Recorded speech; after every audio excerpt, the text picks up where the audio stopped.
பிடிக்காத போட்டோ மட்டும் போட மாட்டீங்களா? எனக்கு புரியவே இல்லை. அப்போ எல்லாரோட பிரதிபலிப்பா தாங்க நான் பேசுவேன். என் மனசுக்குள்ள இருக்க கஷ்டம் என்ன, அம்மாக்கு என்ன நடந்தது, அம்மாவோட உண்மையான விசுவாசி. எனக்கு அம்மாவை ரொம்ப பிடிக்கும். நான் கேட்குறேன், எனக்கு புரியல அம்மாக்கு என்ன நடந்தது. ஒரு போட்டோ இல்லை வீடியோ, அம்மாவுக்கு பிடிக்காத எல்லாத்தையும் செய்றீங்களே, அம்மாவுக்கு பிடிக்காத போட்டோவையும் வெளியில விடுங்க, அம்மாவுக்கு பிடிக்காத வீடியோ கிளிப்பும் பரவாயில்ல வெளியில விடுங்க, மக்களாகிய நாங்கள் பார்த்துக்கிறோம், தெரிஞ்சுக்கிறோம்.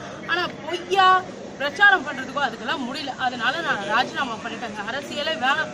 ஏன்னா நான் மட்டும் இல்ல, தமிழக மக்களோட எண்ணங்கள் தான் முக்கியம். சின்னத்துக்காக சண்டை போடுறாங்க, ஆனா மக்கள் எண்ணத்துக்கு முக்கியத்துவம் தரணும் அப்படின்னு தான் நான் நினைக்கிறேங்க.